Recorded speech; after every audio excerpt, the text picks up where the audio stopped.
I never imagined I'd witness my daughter collapse on stage, under the spotlight, and the sound of applause. But that evening, in the auditorium of Greenville, South Carolina, the memory etched into my mind like a knife's edge. My daughter, Ella, 12 years old, was performing Chopin's Nocturne at the statewide talent competition. She'd practiced for 3 months straight, every night, without a single complaint. When her small fingers began gliding over the keys of the Steinway, the entire hall held its breath. Then, everything fell apart. Ella's hands froze mid-piece, her body trembled slightly, then suddenly crumpled to the stage floor like a leaf whipped by the wind. I screamed, my heart nearly stopped. Ella? Ella. I shot up from the third row, heels pounding against the wooden floor as I rushed onto the stage. Someone shouted, "Call an ambulance!" But I was already kneeling beside her. Her skin was pale, her forehead drenched in cold sweat. Her breathing was rapid. My hands shook as I opened her bag, digging for the pill case. Ella was born with a heart condition. Her medication was non-negotiable. I had checked it myself before we left the house. I handed her the pill, watched her swallow it with water. But when I opened the case, there were no pills. Only small white tablets, identical in shape. Sugar candy. My blood ran cold. "And some coal 911, I screamed. A sharp voice cut through from backstage. "Oh, for God's sake, Vic, don't be dramatic." I turned abruptly. It was my sister, Stephanie. Arms crossed, wearing a fiery red silk dress, that same smug expression she'd worn since high school. "She's just nervous," she shrugged. "Maybe she needs a lesson in humility." I jumped to my feet and faced her. "What did you do?" "Oh, come on," Stephanie scoffed. "The kid acts like she's Mozart reincarnated. A dose of reality might help. Everyone needs to be put in their place, right?" I couldn't believe my ears. "She's 12 years old," I nearly shouted. Just then, my mother Lorraine emerged from the audience, face perfectly made up, glaring with disapproval. Into Victoria, "What are you doing making a scene like this? The girl just got a little emotional. Why are you shouting?" I stared at her, stunned. "Mom, she needs emergency care. Someone tampered with her meds." "Don't call an ambulance," she hissed. "Stephanie's wedding is next week. We don't need a scandal ruining the family's reputation." My hands trembled, but my resolve didn't. "If you don't care, fine, I'm still her mother." I dialed 911. When the dispatcher asked for location and condition, my voice steadied. "A 12-year-old girl has collapsed due to medication tampering at Greenville Performing Arts Hall. We need an ambulance immediately." As I lowered the phone, Stephanie stepped out of the shadows, her smirk faltering. "You're really going through with this, over a little dizziness?" I turned to her, my eyes cold. "Not because she was dizzy. Because she nearly died. And because you did it on purpose." The room fell silent. Whispers spread through the audience. EMTs rushed in and lifted Ella onto the stretcher. I clutched her hand, feeling her tiny fingers grip mine, her anchor in the middle of chaos. I followed the stretcher closely as the EMTs wheeled Ella into the ER at Greenville Regional Hospital. The sterile white hallway stretched endlessly. Machines beeping in sync with my heart, making it feel like I was trapped in a nightmare with no end. I held Ella's hand until a doctor gently told me I had to wait outside. The doors closed. I stood still for a few seconds, then turned away, forcing myself not to collapse into the nearest chair. Less than 5 minutes later, my mother arrived. Still in her cream tweed dress, perfectly styled hair, flawless red lipstick. Lauren Madsen. A woman who cared more about appearances than truth. "Victoria, I hope you didn't call the police." Her tone light, like she was discussing chrysanthemums. This could spiral if the media picks up even a hint of drama. I turned, eyes still red. "She nearly died, Mom, do you understand that?" But she didn't. She emphasized, And this is something we can handle privately, within the family. I scoffed. Handle it how? Like when Stephanie stole my car at 17, crashed it into the neighbor's fence, and you told everyone it was me. Her expression flickered. That's irrelevant. It's entirely relevant, I said hoarsely. You've been shielding Stephanie. Her entire life. No matter who gets hurt. She stepped closer, lowering her voice. You're letting your emotions cloud your judgment. The doctor said Ella's going to be fine. What matters now is making sure this doesn't ruin the wedding next month. Families coming in from Florida, New York, and the Walkers, Stephanie's fiancé's family, are very traditional. They care deeply about reputation. I stared at her, stunned. You're telling me that your own granddaughter was nearly harmed, and the thing that worries you most is how it looks? She nodded, with terrifying honesty. If this gets out, the whole family's name is tarnished. Please, don't blow this up.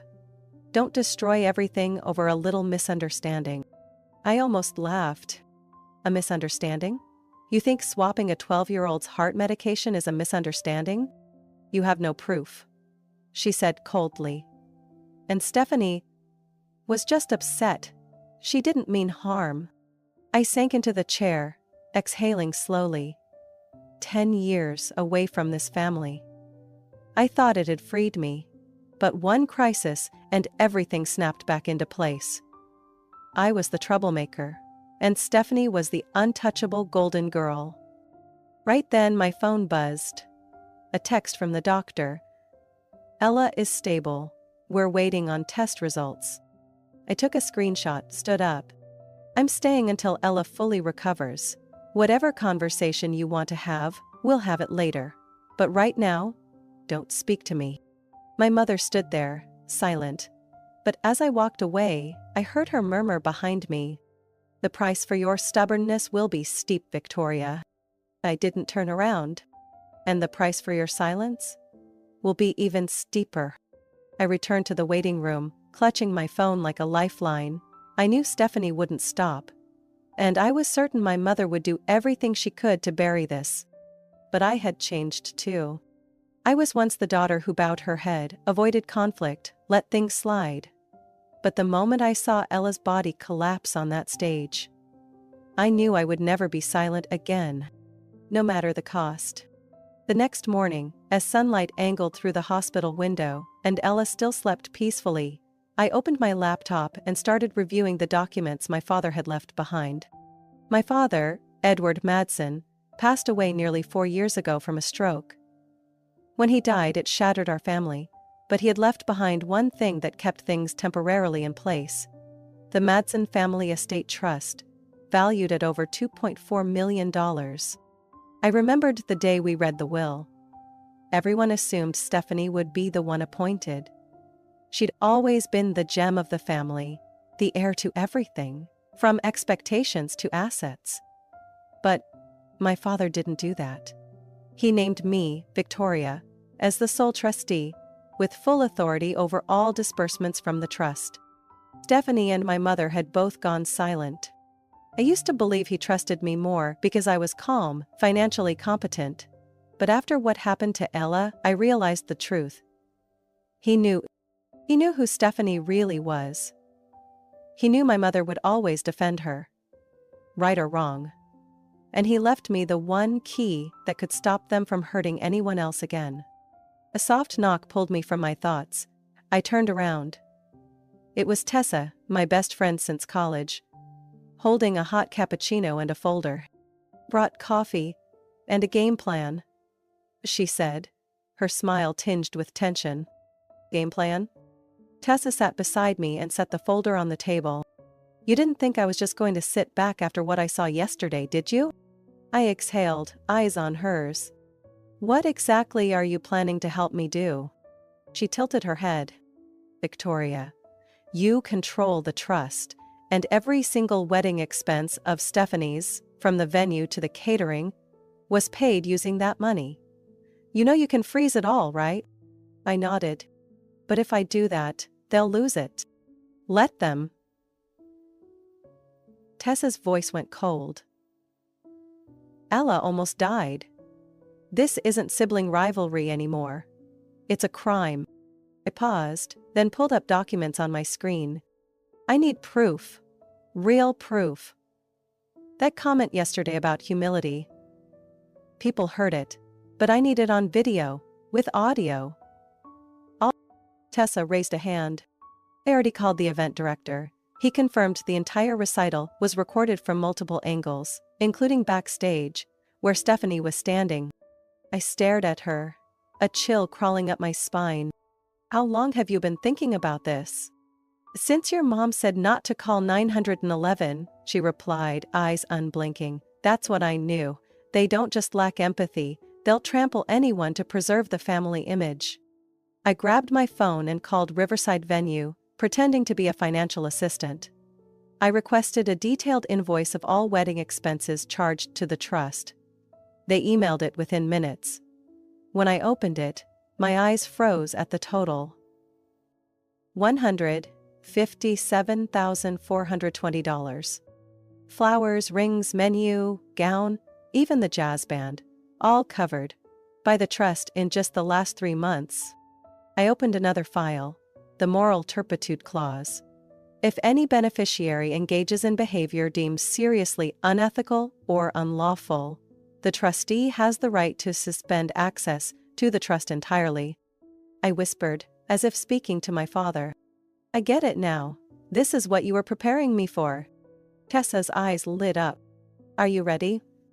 I typed up an email to Patterson & Cool LLP, the firm overseeing the trust. I attached the surveillance footage, the wedding expense breakdown, and Ella's medical documents. Subject: urgent, request to freeze trust funds, under moral turpitude clause. I hit send. Tessa gave my shoulder a light squeeze. It's done, then. I looked out the hospital window, where the South Carolina sun was climbing higher. She wanted to teach my daughter a lesson in humility. I said quietly, now it's her turn to learn a real lesson about consequences. That afternoon, I returned to Attorney Patterson's office in downtown Greenville to finalize the official paperwork requesting a freeze on the trust. Tessa came with me, carrying printed copies of every document we'd prepared over the last 2 days. A detailed breakdown of the wedding expenses, backstage video footage from the recital, and a copy of Ella's medical report. Mr. Patterson, who had worked closely with my father for over a decade, carefully reviewed each page. When the clip of Stephanie sneering, "A little humility might do her some good," played from the laptop in the middle of the conference table, his brow furrowed. That's enough, he said. Voice calm but firm. This behavior, combined with serious medical consequences, clearly violates the moral standards outlined in the clause. As trustee, you are well within your rights to act. I nodded. I want to freeze every single payment related to Stephanie. Immediately. Not a cent more for gowns, cakes, or jazz bands. Mr. Patterson picked up his pen and signed. Done. I barely had time to exhale when Tessa leaned in and whispered, "What about that special expense you mentioned last night? Did you look into it?" I pulled out my phone and opened the trust's administrative expenses ledger from 2021 onward. Several transactions had vague descriptions like property maintenance, management costs, emergency living support. But they all pointed to the same bank account. I set the phone on the table and slid it toward Mr. Patterson. Could you check whose name is on that account? Less than 10 minutes later, he looked up, his face drawn tight. It's registered to Lorraine Madsen, your mother. The room went still. I didn't move. Would you like to proceed with freezing her access as well? He asked, gently but firmly. I didn't hesitate. Yes. And I'd like to file a formal report, requesting a full investigation into every transaction she's made under her beneficiary status. Tessa gave me a quiet nod. Do, Victoria. If not for yourself, then for Ella. The pen went down again. The second signature. 2 access privileges, Stephanie's and my mother's. were now permanently revoked from the Madsen Estate Trust. The moment we stepped out of the building, my phone wouldn't stop buzzing. A text from Stephanie. The florist payment was declined, what's going on? Then another. Call me now. I'm standing with the planner and no one knows what's happening. A few minutes later, my mother called. I didn't pick up. She tried again. 5 times. Then 10. The texts started pouring in. What are you doing? You know I need that money to maintain the house. You can't do this. I kept silent. Instead, I sent her a copy of the official trust freeze notice to her email, with one simple note attached. The trust is not yours to exploit. Dad gave me this authority, and I will protect it. That night, as I made tea in the hospital's kitchen for myself and Tessa, one final message lit up from my mother's number. Sweetheart. Blood is thicker than water. Do you really think you can punish everyone forever? The wedding can wait. But you can't destroy an entire family over a little anger. I didn't respond. Instead, I looked through the glass into Ella's room, where she sat reading, legs swinging gently. Her long brown hair fell across her shoulders, the soft light casting a quiet strength across her face. They called it anger, but I called it justice. And I wasn't done yet. Tessa stepped in holding a new folder.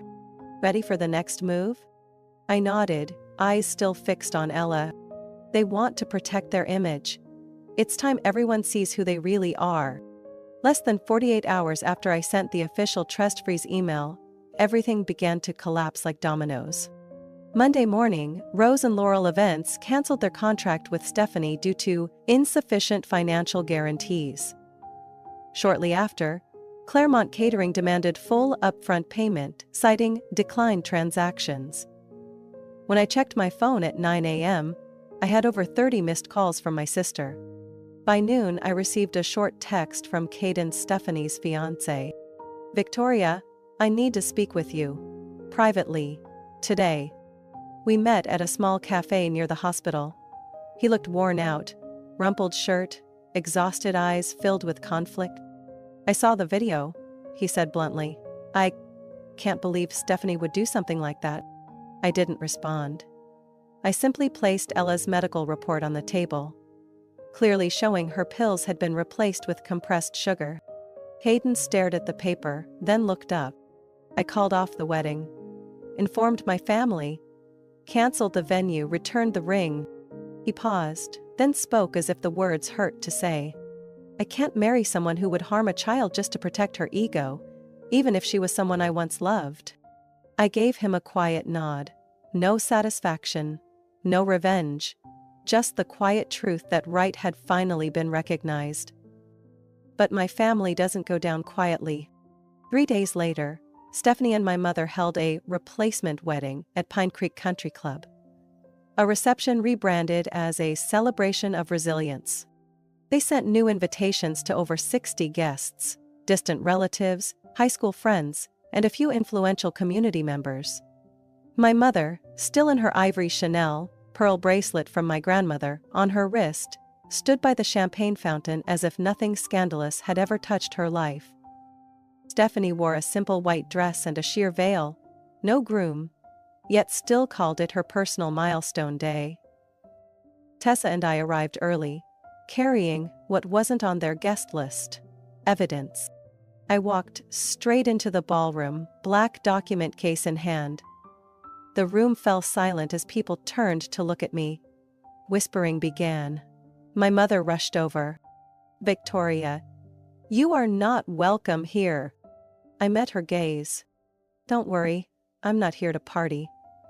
I'm here to end this charade. Stephanie yelled from across the room. What are you doing here? Come to humiliate me again? I didn't answer. I walked to the center of the room, raised my voice just enough. Ladies and gentlemen, if you're wondering why there was no wedding, no groom, here's your answer. I opened my case, pulled out a USB, and handed it to the sound technician. Please play this clip, it's under a minute long. When Stephanie's voice echoed from the speakers. That girl needs to learn some humility. She's not as special as she thinks she is. The room fell into stunned silence. I continued. This audio was recorded backstage during the recital, moments before my daughter Ella was hospitalized due to medication tampering. Then came the medical report visuals. Doctor's name, diagnosis, and a breakdown of all wedding expenses the trust refused to pay. I'm not here for revenge, I'm here to protect my child, and to speak the truth. Right then, Caden walked in. He didn't say a word, just walked up to the center table, placed the engagement ring down, and quietly left. Stephanie crumbled where she stood, eyes glassy, voice shaking. This wasn't entirely my fault. My mother stood frozen, face pale. I pulled out the second folder. A financial statement clearly showing her unauthorized withdrawals into a personal account. Her hands trembled.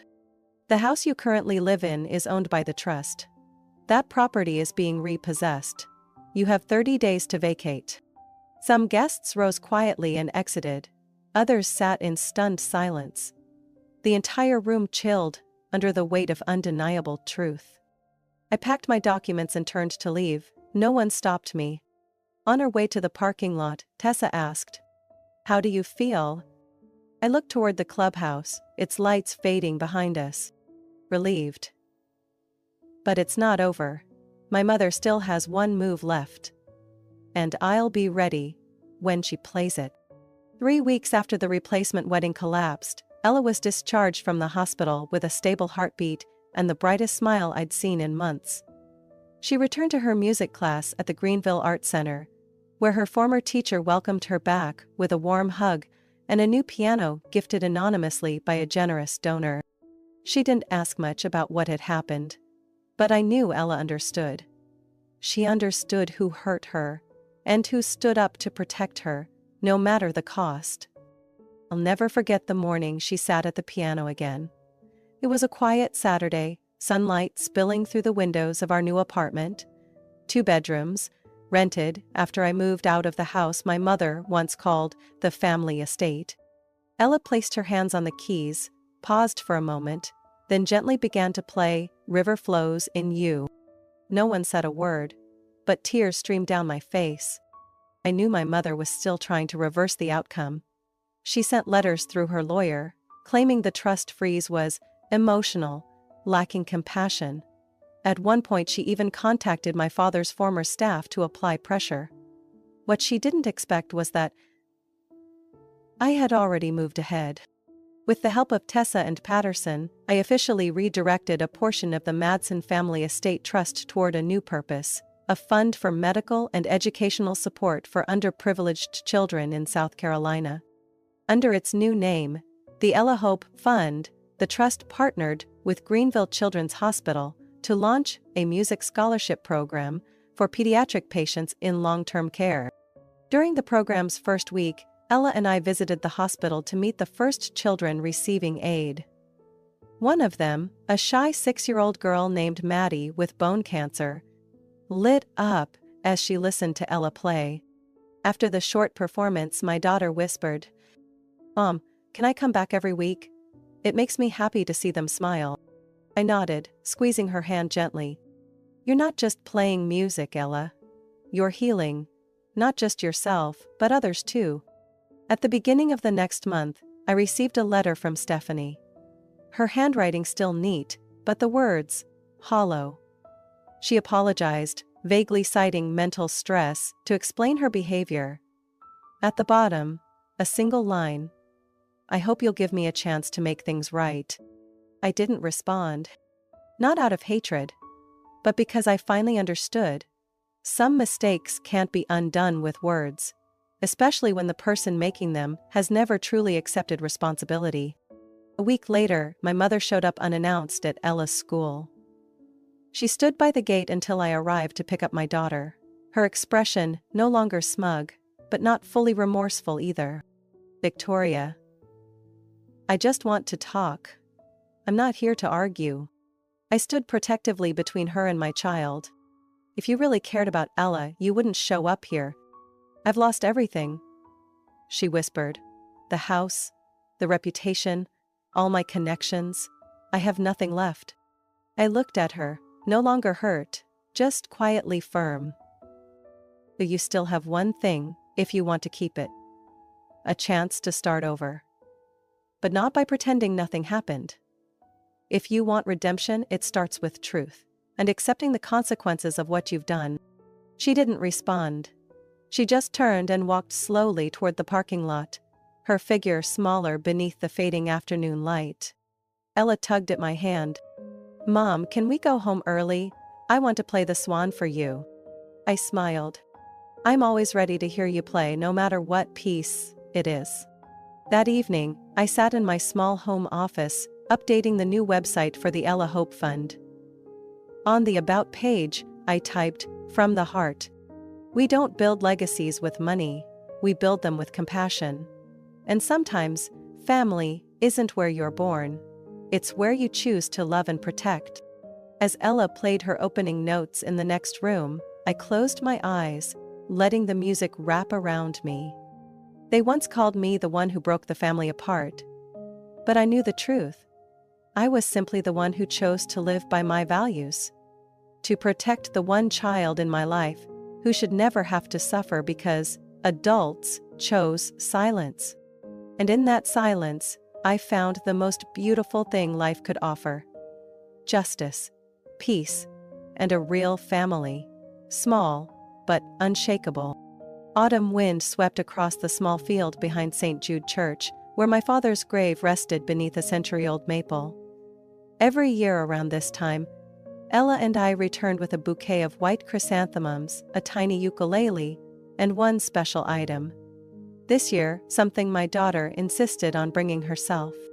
Ella walked slowly along the mossy stone path, holding a clear plastic box. Inside was a single round sugar candy, white, opaque, just like the one someone once swapped into her heart medication. But today, it carried no fear. She knelt beside the engraved stone. Edward Madsen. A father, a mentor, a man who saw truth when others looked away.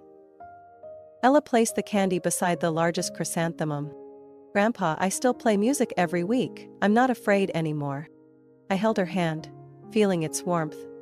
The same hand that had once clutched mine on a hospital bed, cold and trembling. He'd be proud of you, I whispered. And of the decision he made when he left me that responsibility. Ella looked up, her eyes shining. Are you sad Grandma doesn't come anymore? I paused, then shook my head. I'm not sad. I'm just sorry she chose silence when she should have chosen justice. Ella nodded, understanding far beyond her 12 years. That afternoon, just as we got back to our apartment, Tessa was waiting in the lobby with a thick folder and a grin that lit up the room. Big news, she beamed, handing me the paperwork. The hospital board just approved the new music therapy wing, named after Ella. I unfolded the design renderings. A bright, airy wing with large windows, a full music room, seating, sheet libraries, even a small reading nook for inpatients. Fully funded by the Ella Hope Fund. Ella squealed and jumped. Can I teach the kids piano, Mom? And maybe drawing too? Tessa laughed. Not only that, an entire building has your name on it. Not many people can say that at 12. I looked at my daughter, overwhelmed not by pride, but by peace. The kind of peace that doesn't come from revenge, but from knowing you chose the right path. Not payback, just prevention.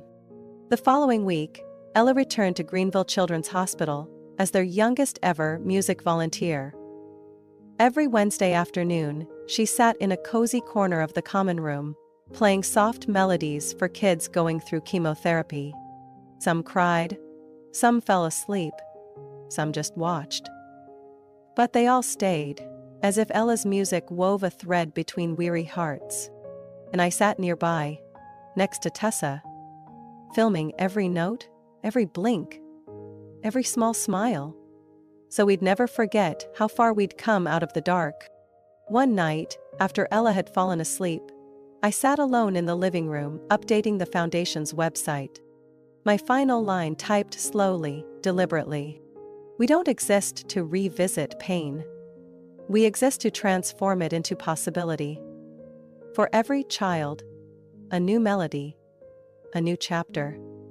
And for every mother, like me, a place to begin again. My phone buzzed. A message from Attorney Patterson. Lorraine Madsen has withdrawn her appeal.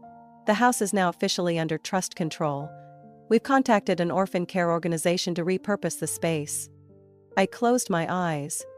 A fitting end. No dramatic apology. No tearful reconciliation. Just a quiet, reasonable conclusion. The next morning, on the way to the hospital, Ella looked back and asked, "Mom, can we call this home?" "You mean the apartment?" I asked. She shook her head. "No. The place where people listen to me play. Where the kids call me Miss Ella. Where you smile more." I smiled. "Then yes, this is home. Not the place we were born into, but the place we chose to build." She nodded and pulled me inside. The sunlight trailed behind us with every step, as if the sky itself agreed. Family is a choice, and this time we chose right. Victoria's story reminds us that justice isn't about revenge, it's about standing up for what's right, especially when it involves those we love most. In real life, many stay silent in the face of injustice, out of fear of breaking family ties. But that silence often enables the harm to continue.